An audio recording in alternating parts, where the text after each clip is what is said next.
Bismillahirrahmanirrahim. Assalamualaikum warahmatullahi wabarakatuh.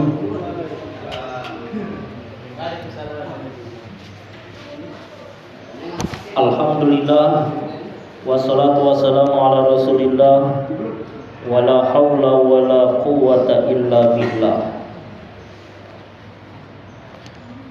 Alhamdulillah, hari ini kita dipertemukan kembali dalam keadaan sehat walafiat, tak kurang satu apapun, wabil khusus dalam rangkaian kegiatan klik kajian literasi Islam di kampus untuk pertemuan yang ke-30. Bapak Ibu jamaah hadirin wal hadirat yang dimuliakan Allah Subhanahu wa taala. Minggu lalu kita telah membahas materi terkait waktu sholat. Hari ini insyaallah kita akan melanjutkan materi terkait syarat wajib sholat.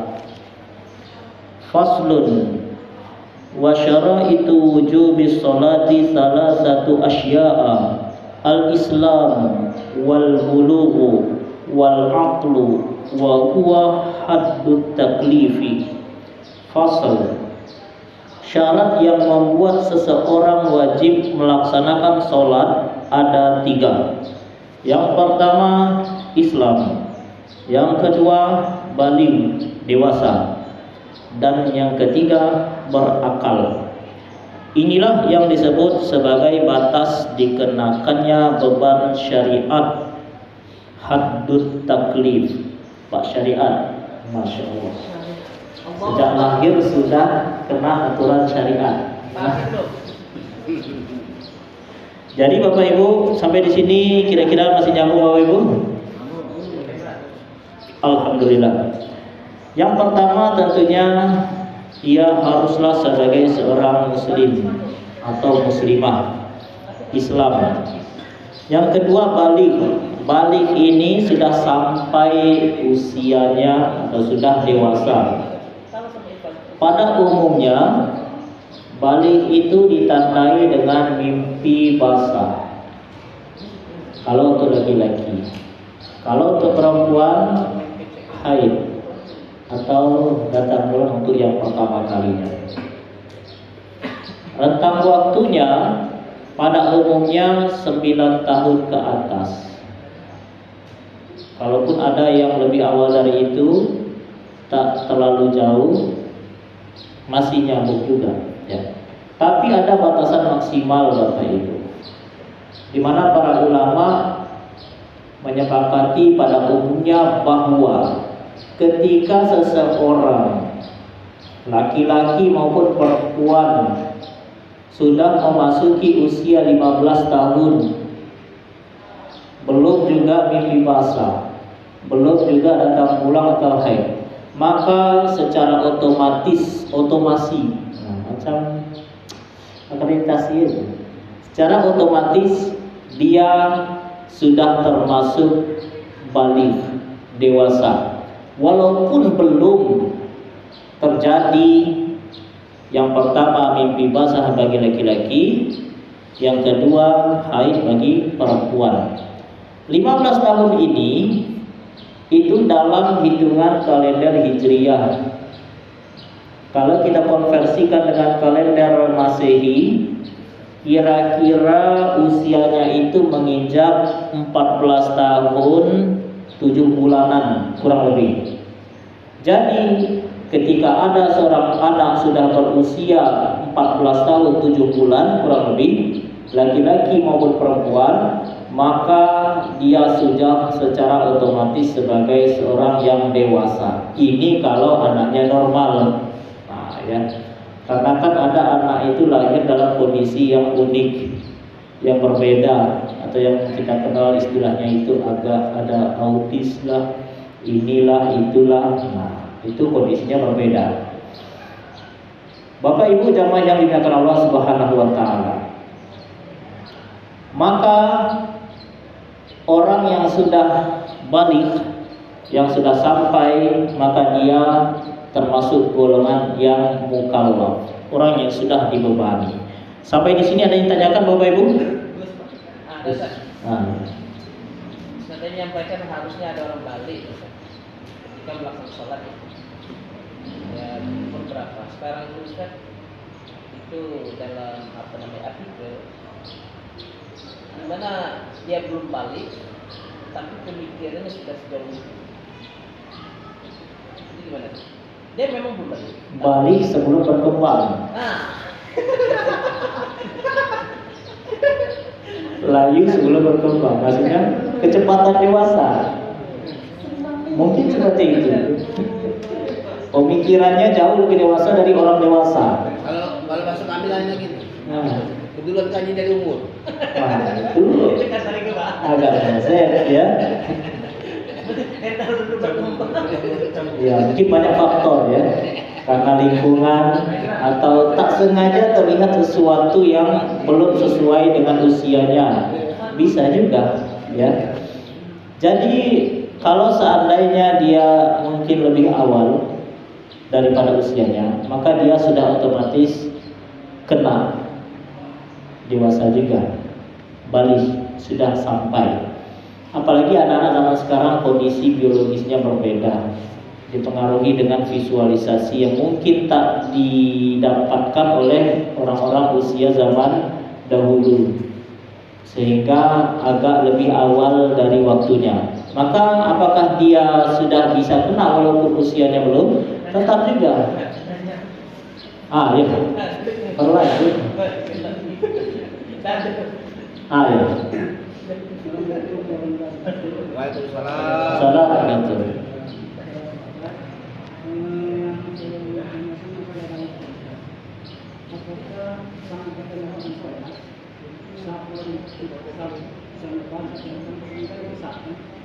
Apakah anak ini yang berbalik ini boleh masuk Islam atau tidak? Kalau saya dengar dari Ustaz Junaidi itu, Ustaz Junaidi Firdaus.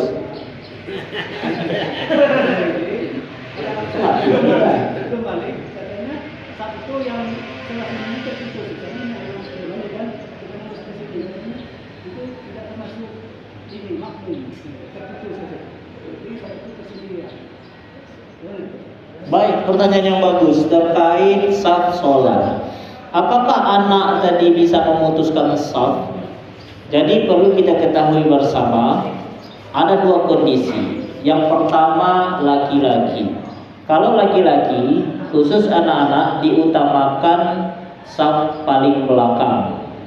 Ada 3 saf laki-laki, maka dia diposisikan di saf ketiga, jangan di depan. Kalau perempuan sebaliknya, kalau seandainya safnya ada 3, taruh dia di posisi pertama untuk menghindari fitnah dan lain sebagainya. Lalu bagaimana kondisinya? Kalau seandainya ternyata yang laki-laki dewasanya agak meleset, datangnya masbuk terus misalkan ya. Sedangkan yang anak kecil tadi dia on time. Nah, masuknya di saf pertama. Apakah anak dewasa tadi menyeret dia tarik ke belakang? Maka kita lihat dua kondisi. Yang pertama, kalau seandainya dia ini memang kondisinya belum akil balik, baru belajar sholat di masjid, masih pakai pampers, maka dia bisa memutuskan sholat saf kita. Kenapa? Karena pampers itu ya, ketika dia ada isinya ya, ada tabungannya di sana, entah itu cair atau padat, walaupun dia tak keluar dari celana, maka dia sudah kategori membawa najis, sholatnya pun tak sah. Ketika ada yang di antara kiri dan kanan, maka dia menjadi pemutusnya. Kenapa? Karena dia sudah keluar dari kubul dan dubur najis tadi. Lain halnya orang dewasa, kita ini kan sebenarnya membawa najis, cuman masih dalam perut. Kalau dia masih dalam perut, tak keluar dari kubul dan dubur, tak masalah dibawa sholat. Kalau anak kecil ini belum bisa memantau sensornya itu. Tapi kalau seandainya anak kecil ini sudah akil balik, ya, sudah tidak pakai pampers dan sejenisnya, maka dia tidak memutuskan saf.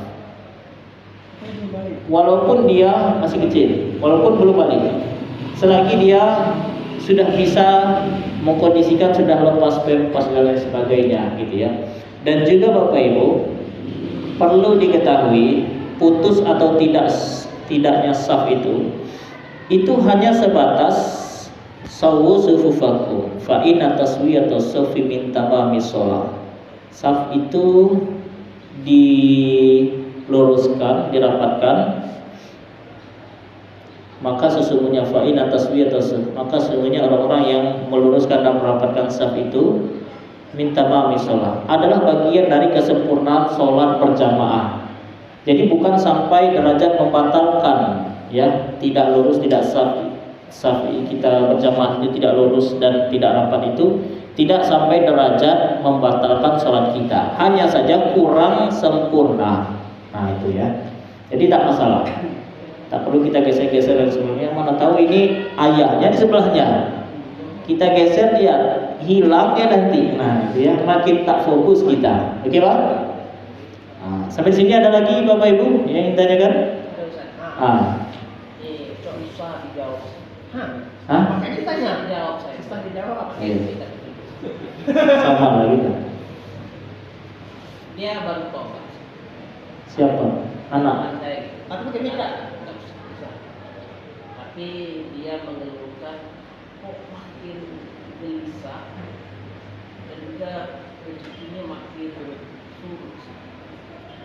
Dengan sabar aja, sudah sabar. Allah dulu Tak kasih. Tapi solusi gimana gitu Bang? Ya itu nanti Pak, nanti kita. Soalnya memberikan hal itu ya berat ya. Oke. Gimana sih? Ya, Ya ini baru tobat. Awalnya lancar lah. Kalau melaksanakan sholat, katanya belajar berdoa, bahkan teman-temannya sepi tadi. Gimana? Baik. Ini Pak. Oh, Dipanggil Bro. diantar enggak? Dikawal Pak panggil.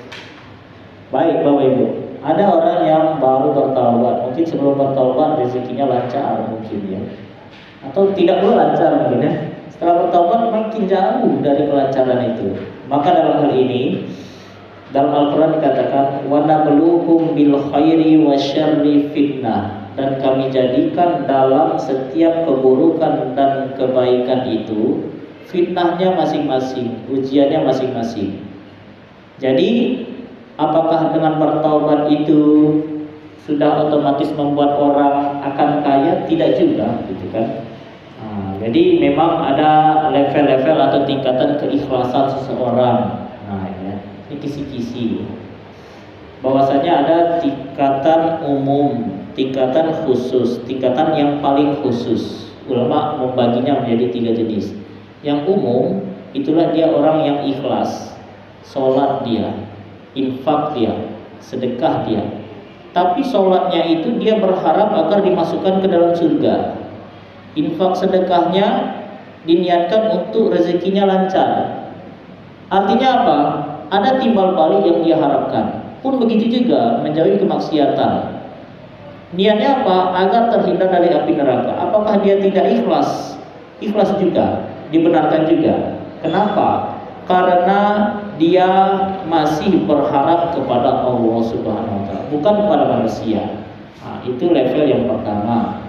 Level yang kedua, ikhlasnya itu khusus, special edition. Inilah orang-orang yang melakukan amal kebaikan, tetapi sudah tidak lagi dia berharap untuk dimasukkan ke surga ataupun dijauhkan dari api neraka, tapi murni ketulusan darinya karena semua itu adalah hak prerogatif dari Allah Subhanahu wa taala. Jadi kalau kita hitung-hitung, oh, rajin sholat, rajin infak, sedekah, positif masuk surga. Rajin meninggalkan kemaksiatan, positif jauhkan api neraka. Padahal di akhir yaumil akhir nanti, masuk atau tidaknya orang itu ke dalam surga atau jauhkan atau tidaknya dari api neraka itu adalah karena ridhonya Allah Subhanahu wa taala. Itu level yang kedua. Dan level yang ketiga, keikhlasan khawasul khawas, keikhlasan yang paling khusus. Ini sudah level tertinggi, level keikhlasan para nabi dan para sahabat, para kekasih Allah. dia melakukan amal kebaikan itu bukan karena mengharap surga, jauhkan dari api neraka, akan tetapi karena dia meyakini Allah itu memang berhak untuk disembah. Nah, jadi yang namanya orang baru bertaubat mungkin masih terbesit dalam hatinya berharap ini itu setelah bertaubat. Itu manusiawi, tidak masalah ya. Tapi jangan pula menjadi patokan pasti akan dilancarkan lagi, tidak juga, karena bisa jadi itulah yang mungkin akan menggugurkan atau menghapuskan kesalahan-kesalahannya beberapa di waktu yang lampau. Kan cara Allah Subhanahu wa taala itu macam-macam, termasuk orang yang sakit juga seperti itu. Sakit itu ada beberapa riwayat mengatakan adalah salah satu cara Allah menyayangi hambanya agar hambanya tersebut digugurkan dalam tanda kutip beberapa dosanya yang bisa diampunkan. Cuman jangan terlalu pede pula kita. Bisa jadi sakit itu adalah peringatan dari Allah. Nah, itu ya. Jadi tergantung mindset masing-masing. Oke, Gus. Walau a'lam. Ayo, jadilah ada jam 1. Jam 5 tuh. Yang saya mau tanyakan tadi kan menjelaskan masalah pendapat ulama. Pendapat ulama itu pendapat ulama juga. Karena atas ulama itu berapa mazhab itu kan berempat itu kan. Apa di bawah itu yang apa menunjukkan para ulama. Baik. Bapak Ibu jamaah yang dimuliakan Allah Subhanahu wa taala, ulama ini kan. Ulama itu dari akar kata alima ya'lamu ilman, sesuatu atau sosok atau orang yang memiliki ilmu pengetahuan. Ilmu pengetahuan apapun itu, kalau dipandang dari segi bahasa, tapi dari segi istilah, maka ulama di sini condong ke ulama-ulama dalam konteks keagamaan. Nah, sampai di sini kita sudah mendapatkan gambar bahwasanya ulama itu orang yang punya ilmu. Nah, itu ya. Siapapun itu. Tetapi dalam hal ini, dalam konteks pembahasan matan Abi Syuja ini, kita mengaitkan ulamanya itu dengan ulama-ulama yang memiliki basic ilmu fikih. Fikih itu faqih, paham. Nah, ya. Dalam hal komparasi perbedaan mazhab atau perbedaan pendapat dari fikih ini ke fikih itu. Nah, itulah dia ada 4 mazhab. Syafi'i, ya, yang pertama itu Maliki, Hanafi, Syafi'i dan Hambali. Pada umumnya kita menggunakan 4 mazhab tersebut. Tapi tidak menutup kemungkinan ulama yang dikutip ini adalah ulama-ulama kontemporer, bukan ulama-ulama klasik. Ulama kontemporer itu siapa? Ulama-ulama yang baru, ya, yang abad-abad milenial, ya, yang memang punya kapasitas mumpuni untuk menentukan suatu hukum yang baru, ya. Karena apa? Karena hukum itu selalu berkembang, ya, menyesuaikan dengan kondisi zaman, termasuk HP, bagaimana main HP, ya, hukumnya. Bagaimana hukumnya main ini atau menonton ini dan lain sebagainya. Itu kan perlu pemikiran dari ulama juga. Cuma ulamanya bukan ulama zaman dulu. Nah, dia ulama zaman dulu belum ada HP sama dia. Jadi menyesuaikan dengan konteks dan perkembangan zaman. Selagi dia orang yang punya kapasitas keilmuan, maka dia dikategorikan sebagai sosok yang ulama. Asalkan jangan yang sesat aja, ya. Karena ada juga ulama yang kadang dominan hawa nafsu untuk menentukan hukumnya. Ada kepentingan di sana. Nah, itu yang perlu diantisipasi. Oke? Baik, Bapak Ibu jamaah yang dimuliakan Allah Subhanahu wa taala. Saya nggak mau apa namanya mengamalkan seperti kontemporer. Ada. Misalnya kayak gini. Dia masih merumuskan seperti ini. Misalnya saya kan sering ngambil di akuntansi syariah itu ngambil Yusuf Qaradawi, dibuat Yusuf Qaradawi siapa? Ini gimana? Dia masih memihak seperti ini. Nah, kemarin itu sempat apa namanya itu tempat ya, dan saya kerja juga sih. Itu sholat jamaah. Katanya itu di dalam kitab juga tidak saya lupa nama itu. Tidak boleh katanya 2 kali sholat jamaah awal sekali aja. Sedangkan di kontemporer itu 2 kali saya tahu. Ya ada. Gimana? Baik. Yang hal-hal seperti ini itu sangat rentan masuk kategori ranah khilafiyah, perbedaan pendapat. Jadi perbedaan pendapat ini tidak bisa kita elakkan sebenarnya, ya. Mungkin dia memang lebih memakai pendapat-pendapat zaman dulu barangkali ya, karena lebih otentik dan lain sebagainya, tak masalah. Tapi alangkah baiknya dan bijaksanaannya ketika kita menggunakan pendapat yang relevan dengan perkembangan zaman. Kenapa? Karena kondisi dulu dan sekarang tentu berbeda. Dan ini biasanya orang-orang yang menggunakan pendapat klasik ya, atau tekstual ya, ini biasanya agak sedikit ketat dalam hal-hal yang khilaf ya. Dia haram-haram, halal-halal. Nah kayak gitu. Cuman kalau menggunakan pendapat ulama kontemporer ya, Yusuf Qaradawi dan lain sebagainya, ini lebih fleksibel dan bisa lebih banyak diterima oleh jamaah. Nah itu saja ya. Kondisi setiap tempat itu berbeda. Jadi kita menyesuaikan dengan al-mad'u atau orang yang didakwahkan.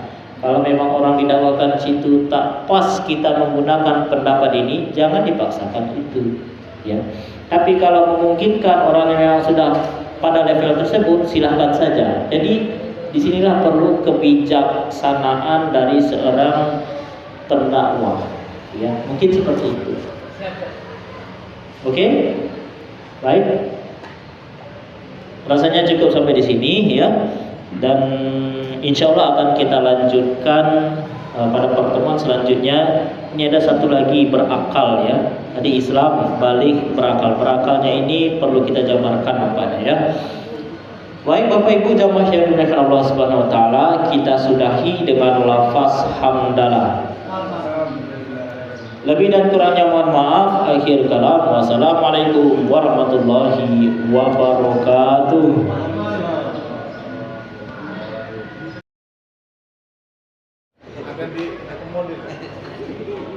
Bismillahirrahmanirrahim. Assalamualaikum warahmatullahi wabarakatuh. Alhamdulillah wassalatu wassalamu ala Rasulillah wa la haula wa la quwwata illa billah.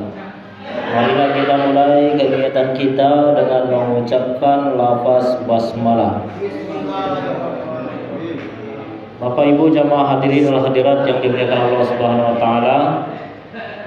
Alhamdulillah kemarin kita telah menyelesaikan materi atau pertemuan yang ke-30 dan hari ini kita akan melanjutkan pertemuan ke-31, melanjutkan materi yang belum selesai kemarin.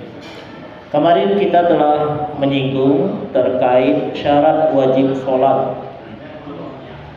Syarat yang membuat seseorang wajib melaksanakan sholat itu ada 3. Yang pertama, ia Islam. Yang kedua, ia sudah baligh, dewasa. Dan yang terakhir adalah berakal. Kemarin kita telah membahas 2 poin, Islam dan baligh. Dan hari ini kita akan melanjutkan tentang berakal. Nah, berakal ini yang bagaimana? Berakal ini artinya dia punya pemahaman yang utuh terkait sesuatu yang urgensi.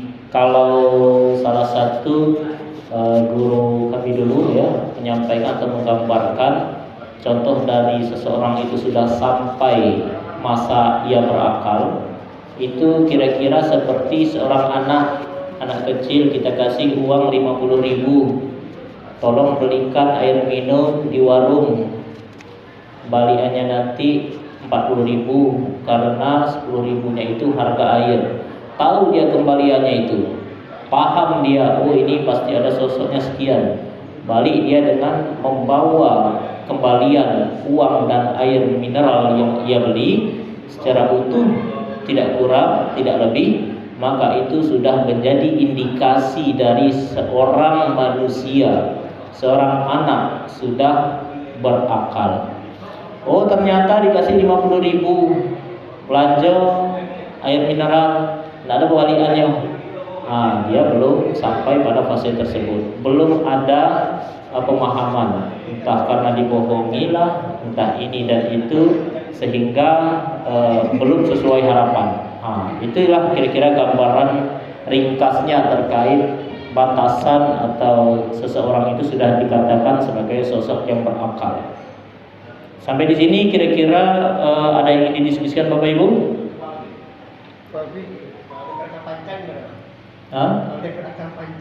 Berakal panjang licik. Cinggalir. Iya, berakal panjang, nah itu agak meleset dikit ya. Habis, nah itu calak kalau kata kita ya. Nah, ini kemana nih sisanya? Ongkos. Ya, cuma kalau memang pakai ongkos boleh kan, jalan. Cuma kalau mencuri, ini lain lagi pembahasannya ya. Terlalu pandai itu tak bagus juga, ya. Baik Bapak Ibu, itu gambaran terkait syarat wajib sholat. Ada 3 tadi, itu syarat utamanya.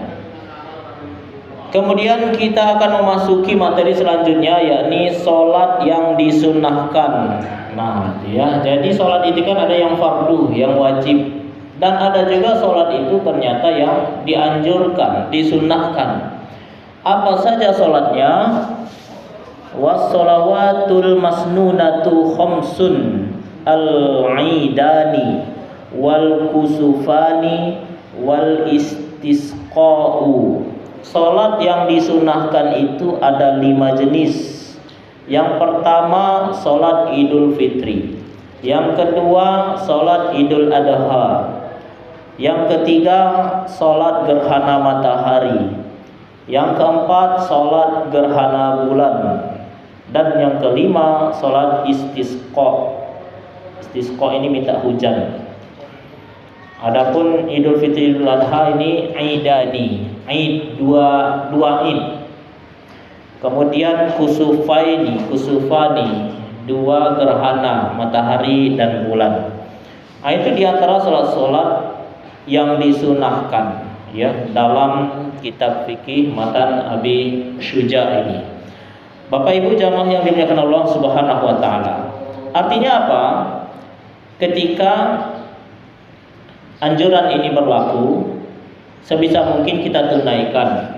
Nah, kecuali dalam kondisi tertentu di mana kita bisa memilih salah satu opsi ya, seperti ketika terjadi waktu yang bersamaan sholat Idul Fitri pas pula di hari Jumat. Nah, ya, maka ada riwayat yang mengatakan kita bisa memilih salah satu sholat tersebut, mau sholat Idul Fitri atau sholat Jumatnya saja.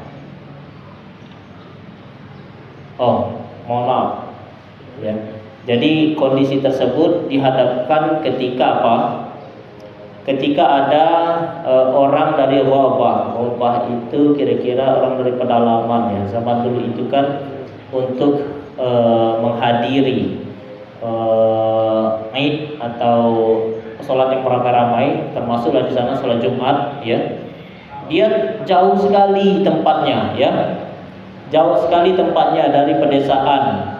Jadi kalau dihadapkan dengan 2 acara besar, 2 sholat besar di waktu yang bersama, sholat Idul Fitri paginya dia datang, balik dia ke kampung lagi, Jumatnya menjelang siang datang lagi, itu menyulitkan ya bagi mereka.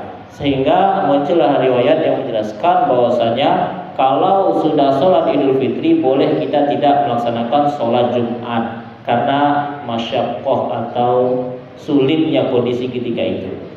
Nah, ini adalah dalil yang membolehkan kita memilih salah satu sholat kalau dia berbarengan.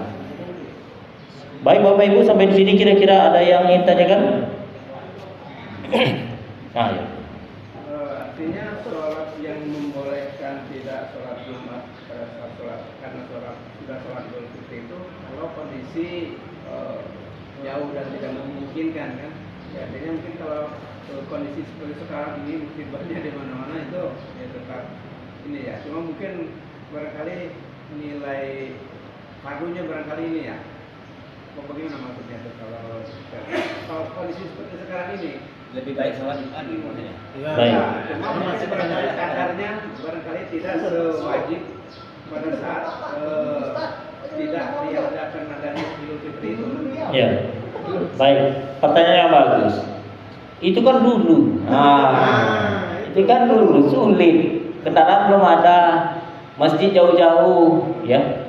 Bagaimana kalau kondisinya seperti sekarang? Kendaraan ada, masjid banyak, ya. Apakah tetap berlaku? Maka dalam hal ini tetap berlaku. Masuk. Mau online? Tetap berlaku.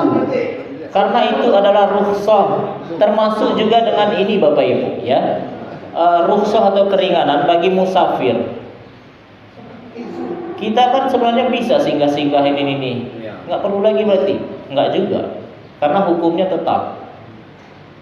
Allah itu suka kalau diberikan rukhsah, kita memanfaatkannya. Tapi kalau yang mau tetap melaksanakannya silakan. Nah, itu ya. Nah, jadi opsional kembali ke diri masing-masing lagi. Yang pastinya keringanan itu sejauh ini yang kami ketahui tetap berlaku. Cuman kan kadang risih juga, tanggal sebelah azan maksudnya kan masjid kita nggak datang karena tadi pagi udah sholat Idul Adha atau Idul Fitri, kan risih juga karena kita udah biasa. Akhirnya pergi juga, gitu ya, nggak masalah. Tapi hukumnya kurang lebih seperti itu. Lah kenapa diceritakan tadi? Karena ini biar kita tahu sebab kenapa dia diperbolehkan milih salah satu. Cuma kalau mau salah duanya nggak masalah juga, ya. Yang salah kalau kira-kira seperti itu. Kalaupun disuruh menghadapkan dua pilihan, ya, maka pilihlah yang sholat Jumat. Jangan yang Idul Fitrinya, kira-kira seperti itu. Kenapa? Karena dia sifatnya sunnah. Baik, ada lagi Bapak Ibu? Masuk. Bagaimana kalau kita adakan sholat daring?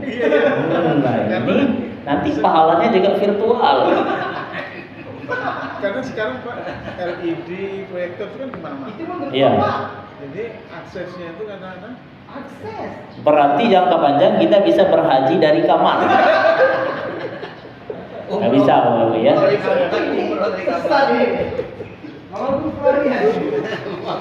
Jadi salah satu syaratnya itu adalah satu majelis.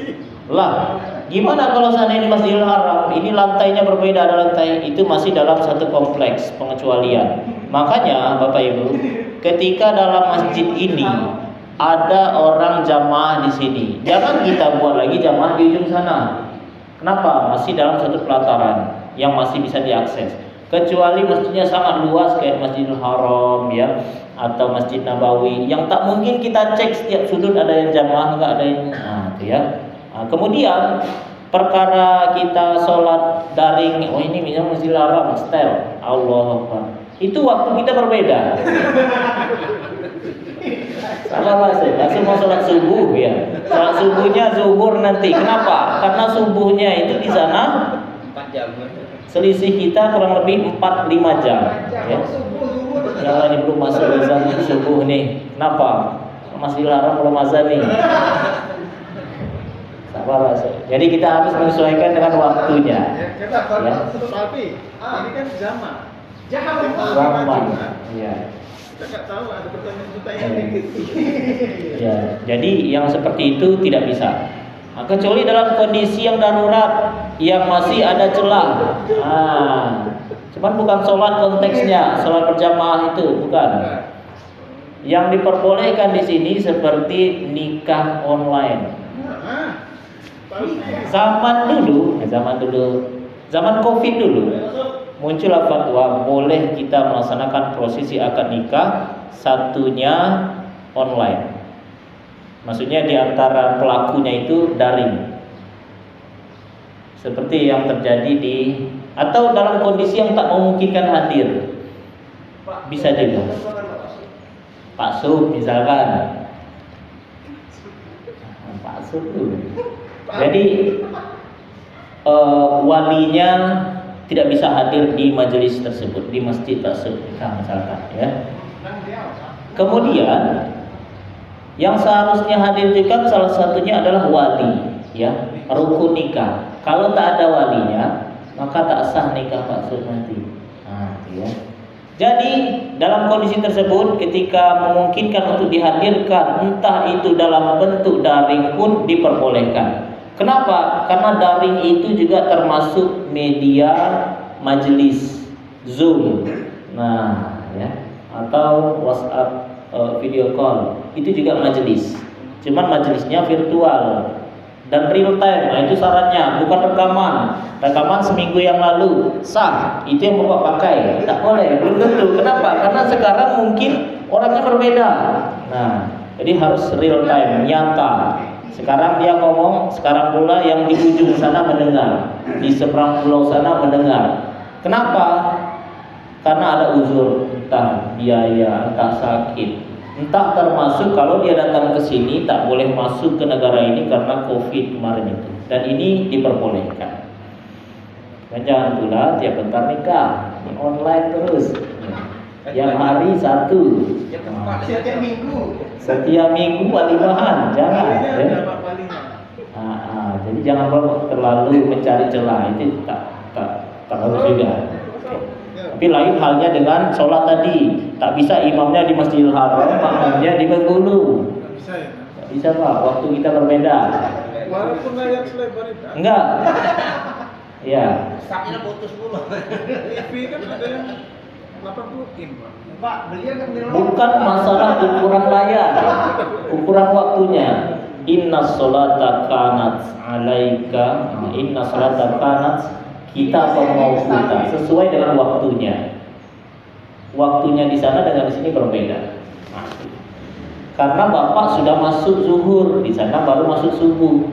Bapak sholat 2 rakaat berbeda karena patokannya bukan jam tapi matahari. Oh, mataharinya kan nampak juga berbeda, ya. Karena apa? Selisihnya itu, bayang-bayangannya itu kan berbeda yang dilihat di Indonesia dengan yang dilihat di Saudi Arabia. Nah, itulah yang dipatokan.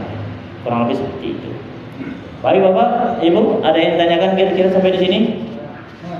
Ya.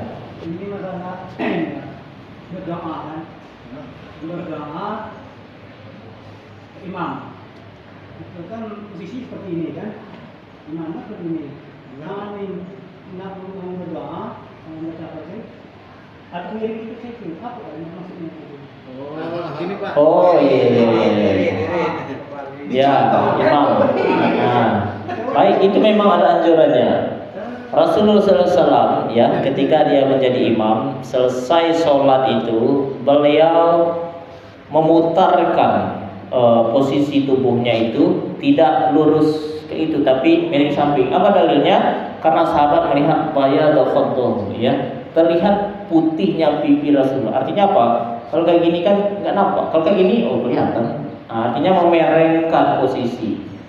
Tujuan Rasulullah SAW ketika itu adalah salah satunya untuk mengabsen dalam tanda kutip siapa saja yang hadir sholat. Nah, itu pemimpin. Nah, kira-kira seperti itu, ya. Cuman siapa yang datang, oh kemana ini, atau syahidul fulan, atau syahidul fulan, kemana si ini, kemana sini, kemana si ini. Kalau ada ke depan, mana lihat kawan tuh. Oh iya, kayak itu ya. Cuma kalau tidak, tak masalah, lurus pun tak masalah. Karena sunnah. Sunnah saja, tak wajib. Termasuk kami juga biasanya ke depan aja gitu kan.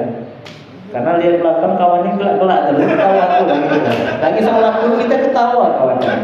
Untuk kuat dikit imam tadi ya. Imannya kuat dikit. Teman-teman nampak pipinya. Oke, baik Bapak Ibu. Ada lagi kira-kira yang disebutkan?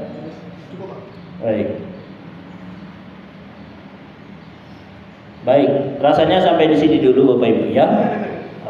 Karena kita sudah mendekati jam 1. Alhamdulillah kita telah membahas materi sholat yang disunahkan. Insya Allah pertemuan selanjutnya adalah masih ada yang itu tadi pembahasan lanjutan. Baik, kita sudahi dengan lafaz hamdalah. Alhamdulillah.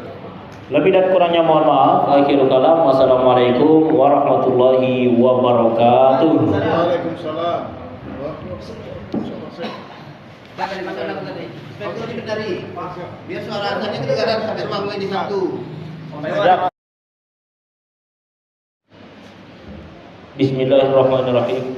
Assalamualaikum warahmatullahi wabarakatuh. Waalaikumsalam. Alhamdulillahirabbil alamin. Wassalatu wassalamu ala rasulillahi ajma'in wa ala alihi wa sahbihi ajma'in, amma ba'd. Bapak Ibu hadirin dan hadirat yang dimuliakan Allah Subhanahu wa taala. Alhamdulillah kita masih Allah izinkan diberikan kesehatan walafiat, dan yang tak kalah penting adalah nikmat iman. Karena berapa banyak orang-orang yang diberikan kesehatan tetapi belum bisa mengoptimalkan nikmat itu untuk hal-hal yang positif. Dan alhamdulillah kita dihadirkan dalam keadaan selain sehat jasmani, mudah-mudahan juga diberikan sehat rohani. Amin ya rabbal alamin. Bapak Ibu hadirin dan hadirat yang dimuliakan Allah Subhanahu wa taala. Insyaallah hari ini kita akan melanjutkan materi kita yang kemarin. Hari ini kita memasuki pembahasan klik kajian literasi Islam kampus untuk pertemuan yang ke-32.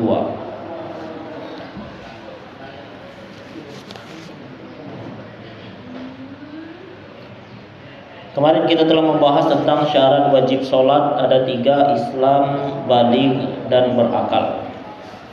Hari ini kita akan membahas materi selanjutnya, yakni sholat yang disunnahkan. Was-shalawatul masnunatu khamsun, al-idani wal kusufani wal istisqa'u. Sudah ya kemarin ya. Salat yang disunahkan ada 5: Idul Fitri, Idul Adha, salat gerhana matahari, gerhana bulan, dan salat istisqa. Hari ini kita akan melanjutkan was-sunanu at-tabi'atu lil faraidi 17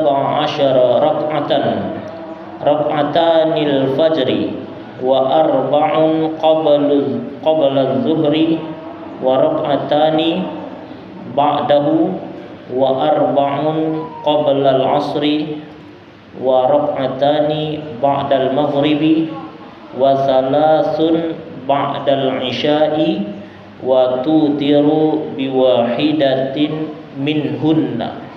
Adapun salat yang mengiringi salat fardu, salat rawatib, yakni salat sunnah rawatib, itu berjumlah 17 rakaat. 2 rakaat sebelum subuh, 4 rakaat sebelum zuhur, 2 rakaat setelah zuhur, 4 rakaat sebelum asar, 2 rakaat setelah maghrib, dan 3 rakaat setelah isya, di mana salah satunya adalah salat witir.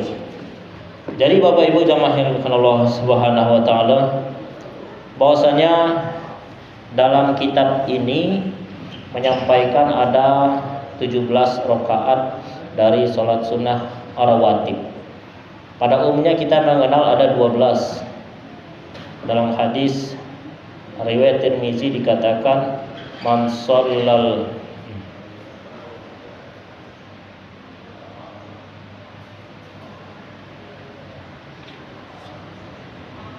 man shalla isnata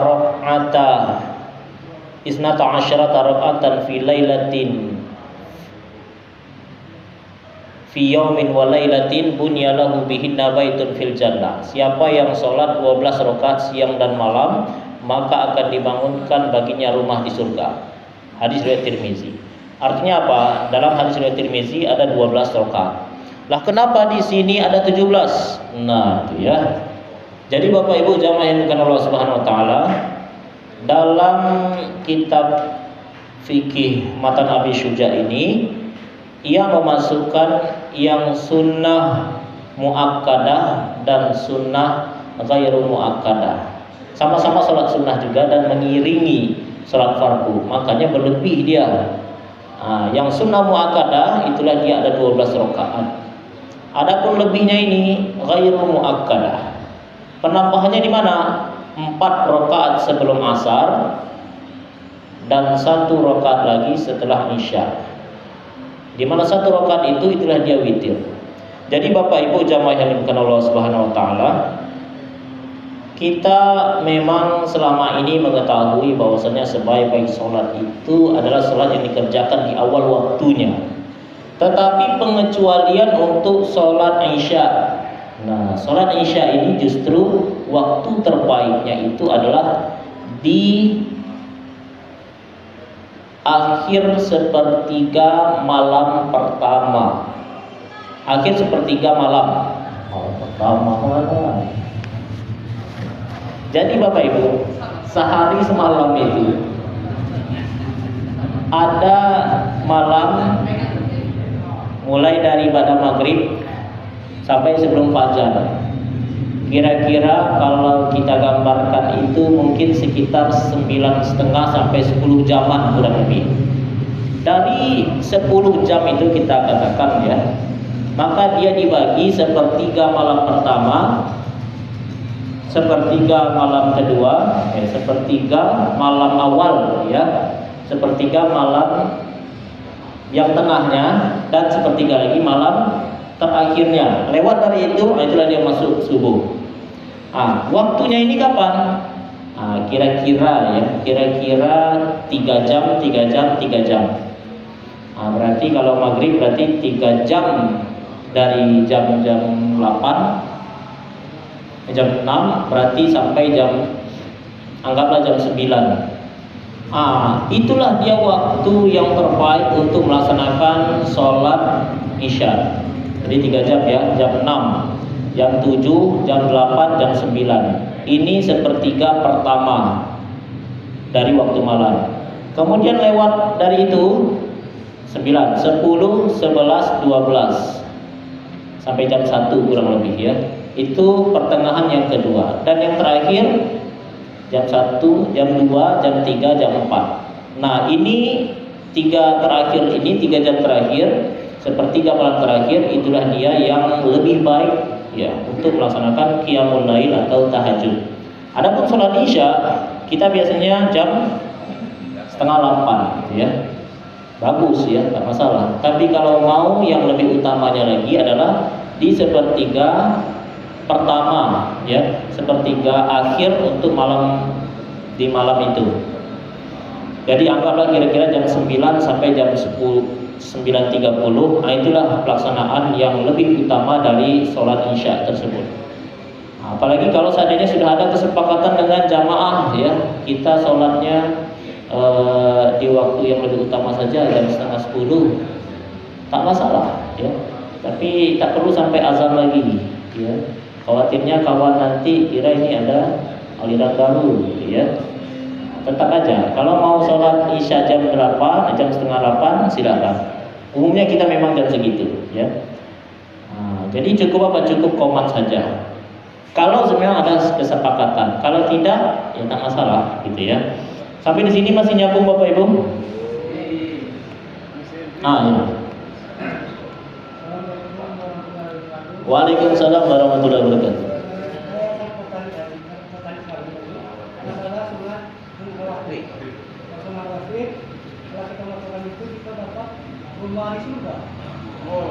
Insya Allah.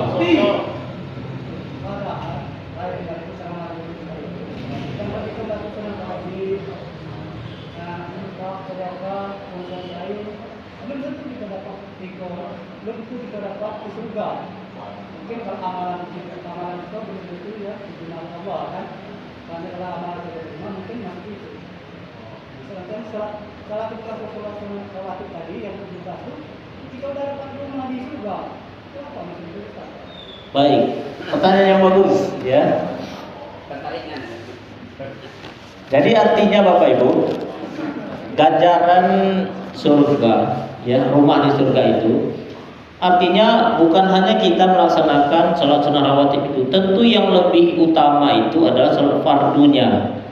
Percuma saja kita sholat sunnah rawatib tapi zuhurnya tidak kita laksanakan.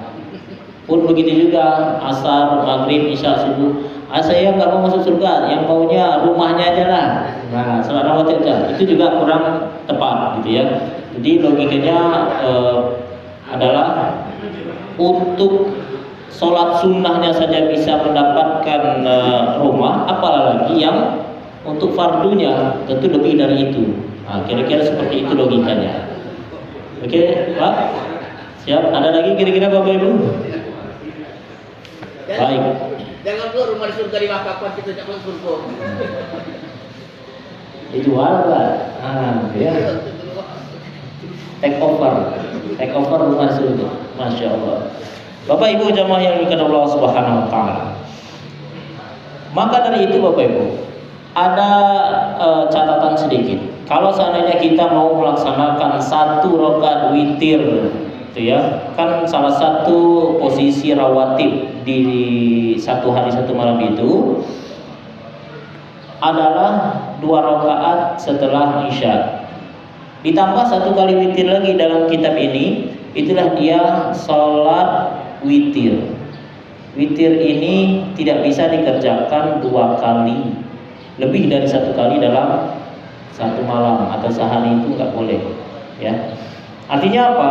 Kalau seandainya kita sudah sholat witir 1 rakaat setelah isya tadi, maka ketika kita bangun malam nanti mau sholat tahajud, ya, tak perlu lagi pakai witir, ya. Jadi Bapak Ibu ada 2 kondisi. Yang pertama qiyamul lail, yang kedua tahajud. Qiyamul lail tak mensyaratkan tidur terlebih dahulu. Sedangkan tahajud mensyaratkan tidur dulu walaupun sejenak. Qiyamul lail sifatnya random, ya. Qiyam berdiri, ya, lail malam, mendirikan malam itu, ya. Bisa dengan sholat, bisa dengan mengaji, bisa mendengar ceramah, bisa dalam bentuk apapun itu selagi dia mengingatkan kita kepada Allah, itu namanya qiyamul lail, dilakukan di malam hari. Adapun sholat tahajud, dia masuk juga ke qiyamul lail, tapi keutamanya berbeda. Mana kita pilih antara qiyamul lail ataupun tahajud? Kalau dikomparasikan, tentu ganjaran pahala yang lebih besar itu adalah tahajud. Perjuangannya berbeda. Kenapa muncul tahajud? Tahajud ini muncul di zaman Rasulullah SAW. Kira-kira kondisi ketika itu adalah para sahabat, ya, kaum muslimin ketika itu mendapatkan perlawanan, perang dan lain sebagainya karena masih awal-awal, ya. Di tengah kesulitan itu Allah berikan pula ujian, ya, berupa harus bangun di malam hari. Bahkan tahajud itu dulunya wajib. Nah, itu ya. Sekarang aja sunnah, ya. Wajibnya itu temporari, ya. Dia disampaikan di ayat ketiga Al-Muzammil, ya. Al-Mudassir. Ya ayyuhal mudassir, qum fa'anzir wa thiyabaka fatahhir. Wahai orang-orang yang berselimut, nanti tidur, ya kan? Dingin lah, gitu ya. Qum fa'anzir, berdirilah, bangunlah, gitu ya.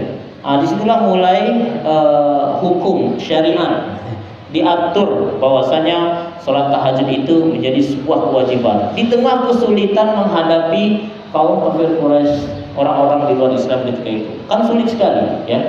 Akan tetapi setelah kira-kira setahun atau ada yang mengatakan juga 10 tahunan dari ayat itu diturunkan, diwajibkan tahajud, berubah statusnya menjadi sunnah dengan turunnya ayat terakhir di surat tersebut.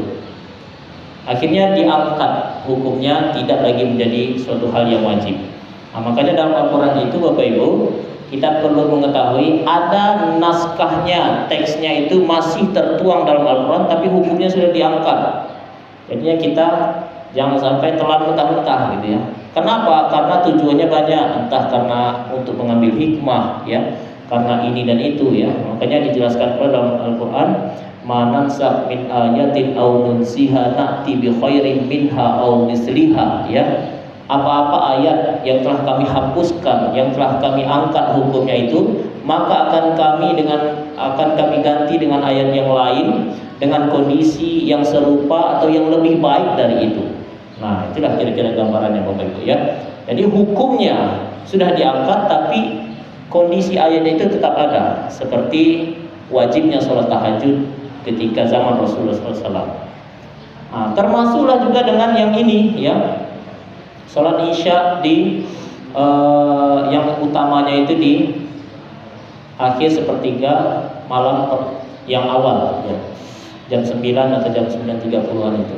Karena kadang kan orang balik susah ya, sudah capek dan sebagainya, khawatir kalau tidur kelewat. Nah, makanya ada yang membolehkan silahkan saja sholat di awal waktu. Tapi kalau mau yang lebih utama tentu di akhir tersebut. Kemudian Bapak Ibu, ada juga yang membolehkan melaksanakan witir untuk yang kedua kalinya dengan cara gimana? Nah, dia jangan dibuat ganjil juga. Misalkan sudah isya tadi 1 rakaat, tidur kita, bangun di malam hari, mau sholat qiyamul lail atau tahajud lagi, mau kita tutup dengan witir, jangan dibuat 1 rakaat, karena 1 rakaat berarti dia menjadi 2 rakaat. Ya, caranya gimana? Laksanakan 2 kali witir terlebih dahulu, ditutup dengan 1 kali lagi witir. Artinya tetap ganjil. Dan itu dihitung sebagai 1 kali witir dalam 1 malam. Atau kalaupun tidak, tak masalah. Nah, jadi seperti itu. Sampai di sini masih nyambung Bapak Ibu? Baik, Bapak Ibu jamaah yang dimuliakan Allah Subhanahu wa taala. Salah satu keutamaannya ya, di sepertiga malam terakhir itu kita bangun, sholat ya, sholat tahajud ya. Itu tentu perjuangannya berbeda dengan orang yang memang dari sudah isya itu nggak ada tidur. Seperti apa? Sholat sunnah tarawih. Tarawih itu kan biasanya kita di Indonesia sholatnya itu sudah isya langsung, tak masalah ya. Tapi tentu perjuangannya berbeda dengan orang yang tidur dulu, melawan rasa kantuk dan sebagainya. Makanya ganjaran yang diberikan terhadap orang yang tahajud itu digambarkan dalam sebuah riwayat bahwasanya Allah Subhanahu wa taala turun ke langit dunia di sepertiga malam terakhir itu akan memantau hamba-hambanya ya, akan melihat hamba-hambanya yang bangun dia di malam hari. Apabila dia berdoa maka akan dikabulkan, apabila dia meminta sesuatu maka akan diberikan, apabila dia bertaubat maka akan diterima taubatnya. 3 poin itu yang menjadi motivasi bagi kita untuk qiyamul lail atau bangun di tengah malam. Karena interaksi ibarat sinyal itu banyak yang tak makai ya. Banyak yang tak pakai sinyal itu, jadi kita lebih kencang komunikasinya dengan vertikal kepada Allah Subhanahu wa taala. Bapak Ibu jamaah yang dimuliakan Allah Subhanahu wa taala. Pun begitu juga zaman dulu ketika zaman Rasulullah SAW ketika terjadi gerhana ya. Gerhana itu orang-orang kan belum sampai ilmunya ketika itu. Bahkan Rasulullah SAW pun takut ketika melihat kenapa tiba-tiba hari menjadi gelap. Nah, itu ya. Makanya turunlah dalil ya. Terlebih ketika itu proses gerhana matahari, gerhana itu ketika salah seorang anak Rasulullah, yakni Ibrahim ya, wafat. Anak Rasul wafat, gerhana pula. Maka orang-orang banyak beranggapan, oh ini ada sebuah duka yang mendalam.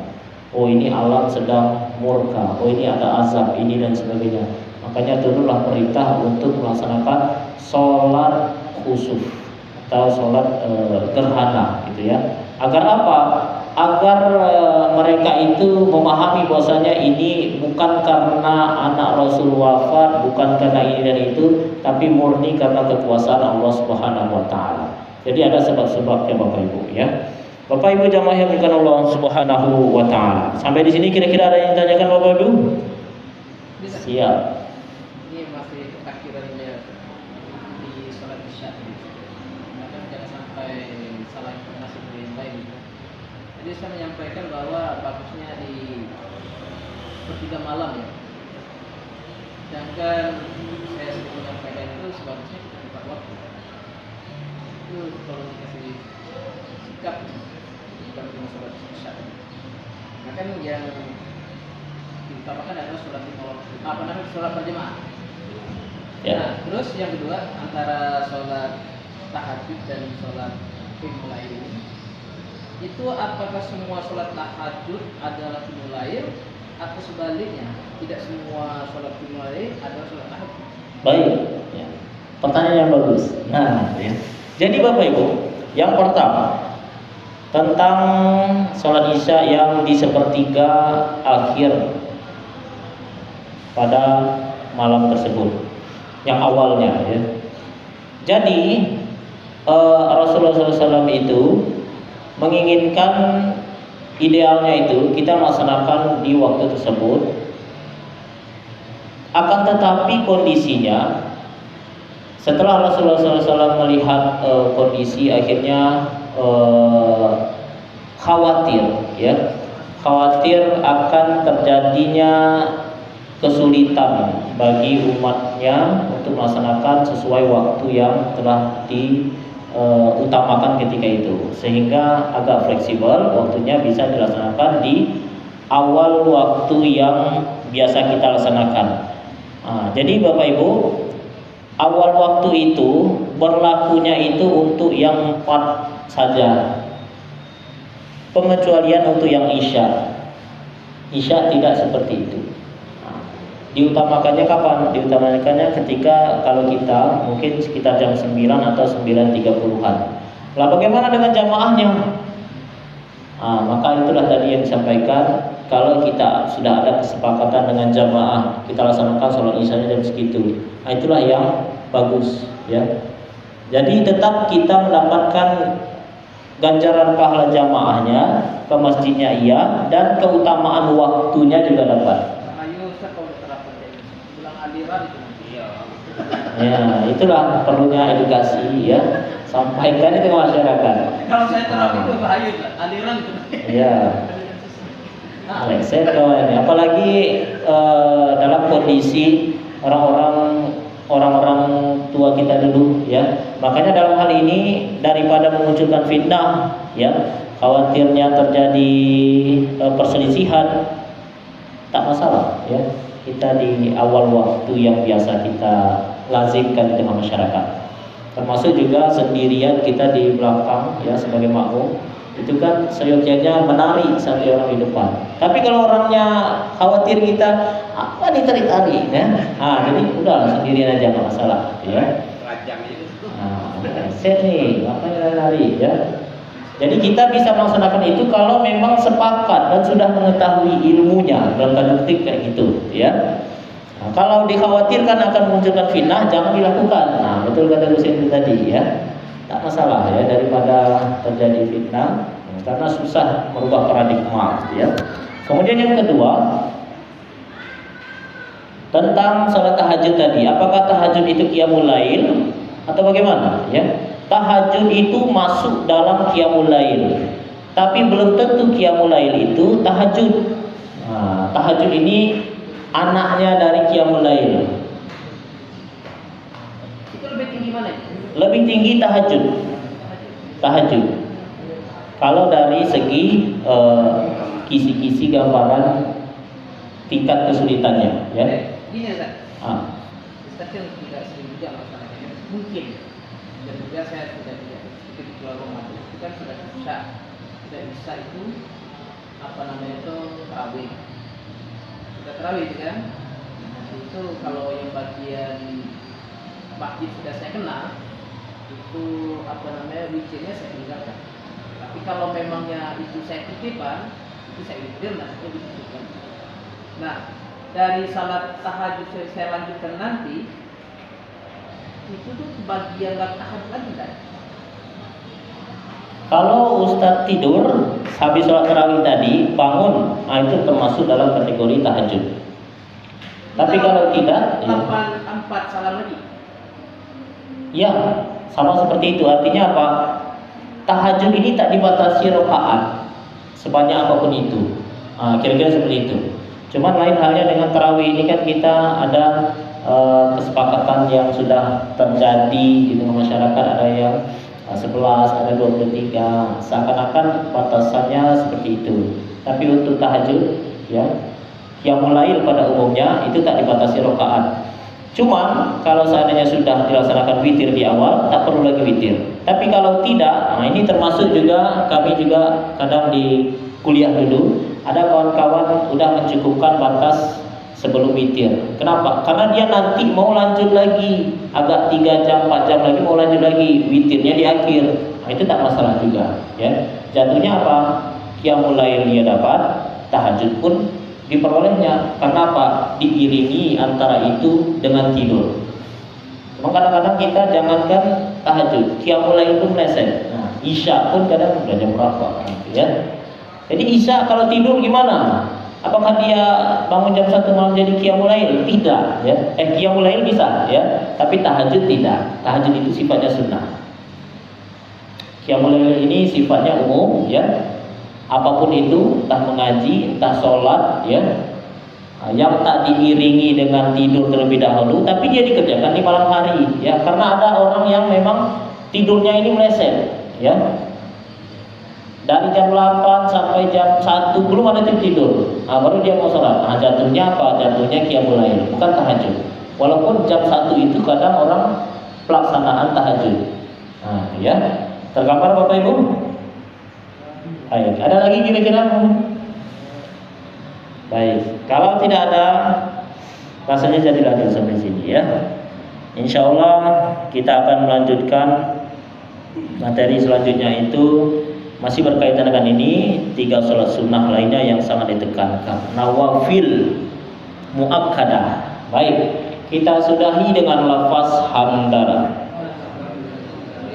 Lebih dan kurangnya mohon maaf. Akhir kalam. Wassalamualaikum warahmatullahi wabarakatuh.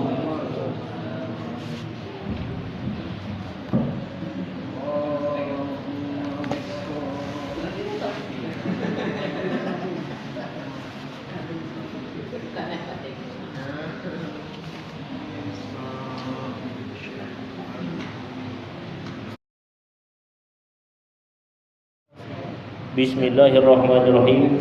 Assalamualaikum warahmatullahi wabarakatuh. Alhamdulillahirabbil alamin. Nahmaduhu wa nasta'inuhu wa nastaghfiruhu wa na'udzu billahi min shururi anfusina wa min sayyiati a'malina. May yahdihillahu fala mudilla lahu wa may yudlilhu fala hadiya lahu. Syukran. Asyhadu an la ilaha illallah wa nashhadu anna Muhammadan abduhu wa rasuluh alladzi la nabiyya wa la rasula ba'dah, amma ba'du. Allahumma shalli wa sallim ala nabiyyina Muhammad sallallahu alaihi wasallam. Bapak Ibu jamaah hadirin hadirat yang dimuliakan Allah Subhanahu wa taala, bersyukur kita kepada Allah dengan kalimat tahmid alhamdulillah atas segala limpahan rahmat dan karunia-Nya sehingga kita dipertemukan kembali dalam kegiatan trik untuk materi yang untuk pertemuan yang ke-33. Kemarin kita telah membahas pada poin sholat yang disunnahkan. Sholat yang disunnahkan ini hari ini kita akan melanjutkannya.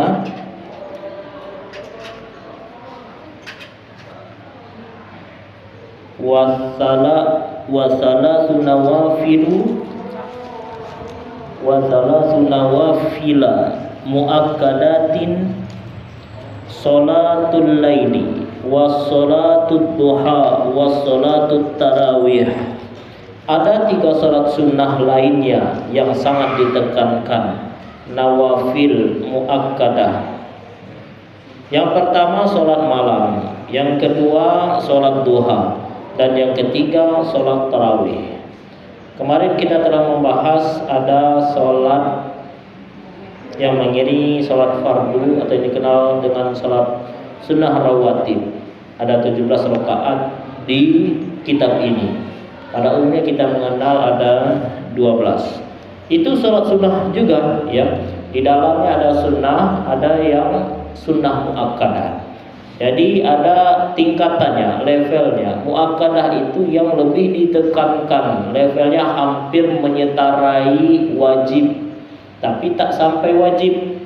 Dia sunnah, anjuran, tapi levelnya tinggi. Adapun sunnah, ya sunnah sebatas anjuran, ya sedikit lagi turun, dia sebatas mubah, sekedar boleh. Nah, ya. Lain halnya dengan sunnah muakkadah. Muakkadah itu dekat ke wajib, kalau sunnah dekat ke mubah. Tapi dia ada antara wajib dengan mubah. Sampai di sini masih nyambung Bapak Ibu? Terima kasih Bang Toli sudah memperbaiki jamnya. Tapi kecepatan itu benar. 12.44. 155. Sini 45. Insya Allah nanti mundur sendiri. 10 menit cepat. Nanti kecepatan azan Pak Robi. Bilal. Nah, ini sama Bilalnya harus koordinasi. Jangan sampai azan 2 kali. Ya. Jadi itu Bapak Ibu ya. Hari ini kita melanjutkan, yakni ada 3 nawafil. Nawafil ini nafilah.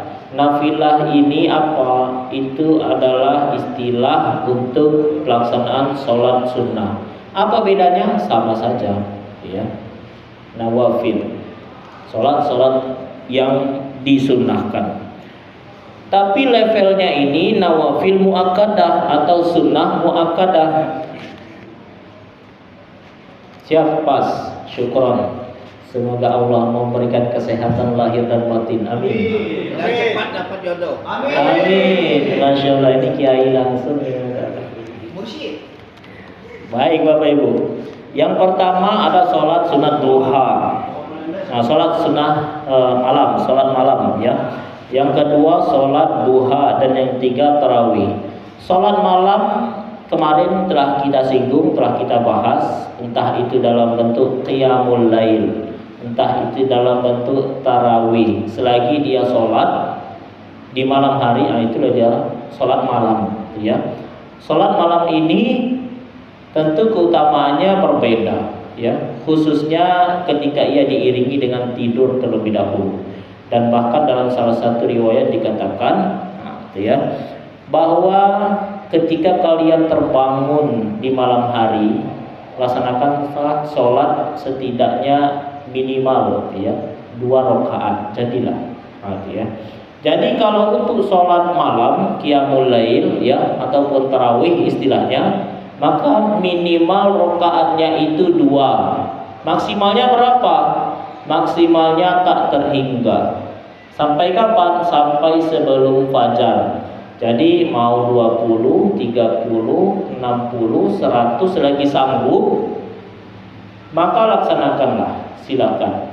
Tapi kalau witir, dalam beberapa riwayat menegaskan bahwasanya witir itu jangan terlalu banyak ya. Maksimalnya kurang lebih 11 rakaat. Minimalnya 1 rakaat. Sampai di sini masih nyambung Bapak Ibu? Nah, itu ya. Baik, Bapak Ibu jamaah yang dimuliakan Allah Subhanahu wa taala. Kemudian yang kedua, ada yang namanya sholat duha. Sholat duha ini termasuk sholat sunnah yang ditekankan juga. Waktunya kapan? Waktunya sejak terbit matahari sampai sebelum matahari berada di atas kepala kita, atau kira-kira posisinya sebelum sholat zuhur. Kapan waktu utamanya? Dalam sebuah riwayat itu digambarkan waktu utama untuk melaksanakan sholat duha itu ketika anak-anak unta itu mulai kepanasan. Anak unta itu tidurnya dia di atas pasir. Gitu ya. Jadi ketika dia ya sudah mulai merasa tidurnya sudah tidak nyaman lagi ya, sudah mulai posisinya itu agak hangat atau bahasa kitanya itu pasirnya itu sudah mulai panas kalau diinjak. Itulah waktu yang tepat untuk melaksanakan sholat sunat duha. Artinya apa? Kira-kira agak-agak jam 9, jam 10 mungkin itu sudah mulai panas ya. Pasir. Tapi bukan berarti hanya waktu itu saja. Karena waktunya panjang. Waktunya dari sejak terbit sampai sebelum pas di atas kita ya. Durasinya juga tak seperti qiyamul lail atau sholat malam, tak terbatas, tidak ya. Tapi kalau untuk sholat sunat duha ini pada umumnya hanya bisa dikerjakan maksimal 8 rakaat. Adapun beberapa ulama ada yang membolehkan boleh tambah lagi hingga batas 12 rakaat. Pelaksanaannya gimana? 2 rakaat salam, 2 rakaat salam, 2 rakaat salam. Itu ya. Minimalnya berapa? 2 rakaat. Artinya apa? Kalau kita mau melaksanakannya 8 rakaat maksimal itu ya, maka 2 rakaat salam, 2 rakaat salam. Berarti udah 4 ya. Tambah lagi 2 rakaat salam, 2 rakaat salam. Dah pas 8. Dah selesai jadilah ya.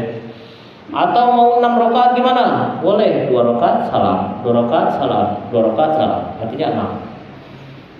Atau mau 2 rakaat saja, 2 rakaat salam. Dah selesai ya. Oh, ternyata saya sangat semangat untuk sholat sunat duha. Kebetulan durasi waktu dari sejak absen mungkin ya, kita sampai sini sampai menjelang zuhur itu free, banyak kosongnya. Saya mau sholat jam 8 2 rakaat lah. Kemudian nanti jam 10 datang lagi ke masjid, sholat 2 rakaat lagi. Tambah lagi 4 rakaat di jam 11 di satu hari yang sama. Bolehkah seperti itu? Boleh ya. Mau diputus-putus, mau nyambung, tak masalah. Fleksibel. Sampai sini yang tanyakan Bapak Ibu? Ya, ya. Masalah sholat malam itu kalau kami mengansipsikan pelaksanaan sholat itu kan ada bermacam-macam niat itu. Pada kan ada macam-macam ininya, ada sholat bertobat, ada sholat tahajud, itu ada sholat hajat. Setelah itu juga mungkin ada sholat-sholat yang lain, ataupun sholat tasbih dan segala macam. Nah itu untuk masalah tingkatannya, karena yang ini yang biasa saya lakukan, pertama sholat taubat telah dilaksanakan yang mungkin yang sedang jam 4 saat, salam, kemudian dilanjutkan dengan sholat tahajud. Sholat tahajudnya juga sedang juga salam, kemudian selesai terakhir sholat hajat. Nah, setelah itu kalau misalnya masih kepingin lagi dilaksanakanlah sholat sholat tasbih dan segala macam. Nah itu untuk masalah tingkatan. Apakah kalau tadi kan sholat tahajud itu adalah termasuk setelah tidur, dan ini juga sholat hajat, sholat taubat, dan sholat hajat itu kan yang mengiringi sholat tahajud. Apakah itu mempunyai tingkatan pahala? Apakah sama saja nilai pahalanya dengan sholat tahajud? Baik, terima kasih atas pertanyaannya, Bapak. Pertanyaan yang bagus ya. Kalau seandainya dia dikerjakan kebetulan pas momennya qiyamul lail atau sholat tahajud, apakah ada keutamaan, maksudnya skala prioritas atau aulawiyah atau level-levelnya? Maka dia memiliki perbedaan dari segi kriterianya, punya keutamanya masing-masing. Jadi kalau dikomparasikan, dibandingkan, tentu mungkin dalam hal ini bukan lawannya ibarat ya. Kalau mau dikomparasikan mungkin atau dilawankan, itu tentu mungkin dengan yang setara, kira-kira antara qiyamul lail dengan tahajud. Nah itu baru mungkin bisa kita bandingkan atau komparasikan yang mana yang lebih utama. Tentu yang tahajud. Tapi dalam hal ini ada urgensinya masing-masing. Jadi dia sudah berbeda qadiyah kalau istilahnya itu ya. Insyaallah. Waalaikumsalam. Jamaah. Baik. Azan lagi kan? Jadi seperti itu Bapak Ibu ya. Kalau membahas tentang keutamaan, semuanya memiliki keutamaannya sesuai dengan karakteristiknya masing-masing. Taubat dalam kondisi atau dalam hal taubat tentunya ya, karena kalau dalam sebuah kaidah la sawair ma'al israr wala kabair ma'al istighfar. Tidak ada dosa yang kecil kalau dia dilakukan terus-menerus, lama-lama jadi besar juga. Wala kabair ma'al istighfar, dan tidak ada dosa yang besar kecuali diiringi dengan istighfar. Nah, artinya apa? Setelah melaksanakan atau tak sengaja melakukan dosa besar, maka harus diiringi dengan istighfar. Tapi dalam hal ini, dalam hal ini beberapa ulama menyampaikan bahwasannya khusus untuk dosa besar itu tidak cukup dengan istighfar, harus bertaubat. Nah itulah tadi ya. Bagus kalau memang dirutinkan karena demi menjaga kesucian hati, ya. Kemudian mau diiringi dengan sholat apalagi di luar?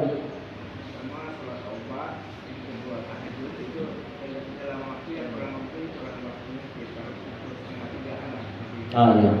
Beriringan ya. Ya, semuanya punya keutamaan masing-masing.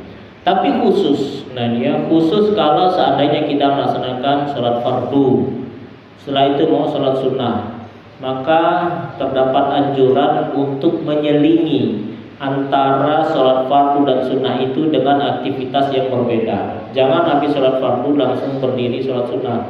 Usahakan entah minimal berzikir atau ada berbincang sedikit baru laksanakan sholat sunnah tersebut. Tapi bincangnya jangan terlalu lama, dan konteksnya kalau bisa yang mengingatkan kita kepada Allah Subhanahu wa taala, bukan duniawi.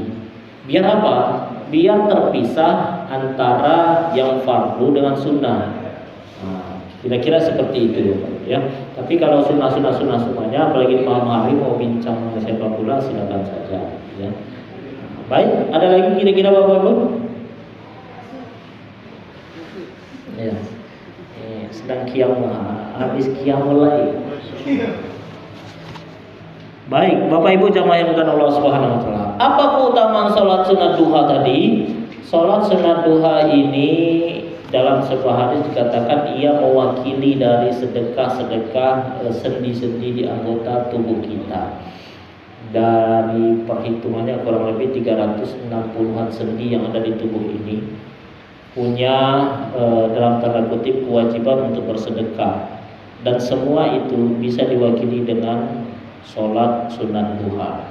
Kemudian keutamaan lainnya dari sholat sunat duha ini adalah Allah akan mencukupkan ya apa yang kurang pada hari itu ya, atau dalam hal bala, bencana, musibah yang mungkin akan terjadi di hari itu, yang seharusnya mungkin sampai level meninggal, dengan pelaksanaan sholat sunat duha hanya kecelakaan ringan.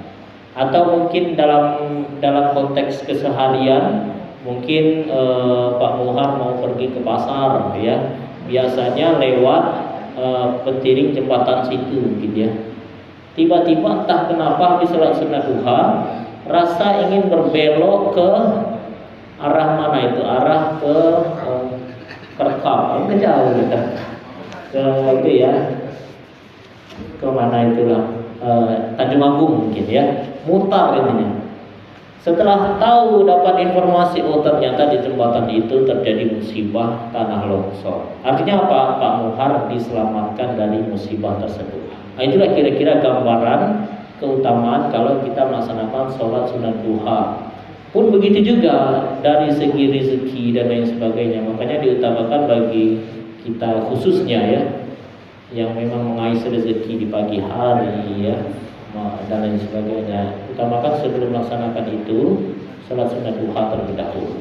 Pun begitu juga kalau kita berurusan dengan birokrasi dan lain sebagainya, agar dipermudah oleh Allah, yang susah dapat tanda tangan, susah mencari ini dan itu, Lakukanlah salat sunat duha, mudah-mudahan itu akan melunakkan hati orang yang akan kita jumpai, yang akan kita temui. Itu duha.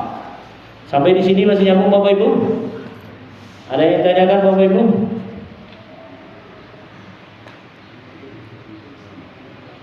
Aman di matahari? Masih di matahari. Ini awal kita, ya. Baik. Dan yang terakhir adalah sholat tarawih. Sholat tarawih ini dikerjakan juga di malam hari, ya. Ia hanya bisa dikerjakan saat bulan suci Ramadan. Di luar Ramadan tak ada sholat sunat tarawih. Dan dianjurkan pula sholat sunat tarawih ini dikerjakan secara berjamaah. Bahkan Rasulullah SAW itu hampir rutin melaksanakan sholat sunat tarawih. Tapi ada Rasulullah itu sengaja untuk tidak hadir ke masjid ketika itu, ketika para sahabat telah menunggu mana nih Rasul, mana nih Rasul. Nah, jadi kita tarawih ini atau gimana? Sengaja Rasul tidak hadir ke masjid ketika itu. Karena apa? Khawatir kalau betul-betul dirutinkan nanti dikira wajib. Nah, itu ya. Akhirnya apa? Rasul tak hadir ketika itu, dan ini menjadi indikasi bahwasanya sholat tarawih itu levelnya tak sampai wajib. Nah, jadi Bapak Ibu yang mungkin tak sholat tarawih mungkin sedang menjalankan sunnah Nabi juga. Cuma seringlah tak hadir daripada hadir. Nah, ini meleset pula, ya. Beli baju apalagi di 10 malam terakhir mudik. Nah, ya. Jadi Bapak Ibu, kullu ma sadara ila Nabi sallallahu alaihi wasallam min qaulin aw fi'lin aw taqririn aw sifatin khulqiyah aw sifatin khuluqiyah. Segala sesuatu yang disandarkan kepada Nabi, baik dari perkataannya, perbuatannya maupun penetapannya, atau sifat yang tampak maupun sifat yang tak tampak dari diri Nabi, itulah dia hadis atau sunnah. Artinya apa? Ketika Rasulullah tak melaksanakan sesuatu, itu sebenarnya dari segi bahasa juga merupakan pelaksanaan dari sunnah Nabi. Cuman kan dari segi istilah syariat, ya, dari segi syariat itu lebih ke apa yang dilakukan, ya. Baik, sampai di sini mesti nyambung Bapak Ibu. Pasur? Berat sekali pengajian tadi malam kayaknya, ya. Piala Dunia. Kapan finalnya, ya? Iya. Apakah itu masuk qiyamul lail? Bangun di malam hari nonton Piala Dunia. Maka qiyamul lail kalau dari segi bahasa itu masuk qiyamul lail. Tapi dari segi syariat, dari segi istilah itu bukan yang dimaksud dengan qiyamul lail. Karena qiyamul lail itu bangun di malam hari melaksanakan hal-hal yang berkaitan dengan ibadah, zikir, sholat, ngaji, menghafal dan sebagainya. Oh, ini kan menghafal juga, Pak. Menghafal apa? Menghafal nama-nama pemain lawan. Nah, ini beda, ya. Yang dimaksud adalah menghafal Al-Quran, Al-Karim dan sejenisnya. Tapi kalau dari segi bahasa, dia masuk qiyam lail, bangun malam. Dia bangun, nonton itu kan bangun, ya. Baik Bapak Ibu, sampai sini ada yang tanyakan? Masih nyambung kira-kira, ya? Alhamdulillah, rasanya jadi lalu sampai sini, ya. Karena waktu sudah cukup juga. Insya Allah pada pertemuan selanjutnya kita akan membahas tentang syarat sah sholat. Alhamdulillah hari ini kita telah sampai di halaman 53 dari 294 halaman. Mudah-mudahan kita istiqomah, ya. Walaupun pendek, singkat, kita berdiskusi. Mudah-mudahan Allah memberikan kemudahan bagi kita semua. Amin ya rabbal alamin. Lebih dan kurangnya mohon maaf. Kita sudahi dengan lafaz hamdalah. Akhirul kalam. Wassalamualaikum warahmatullahi wabarakatuh.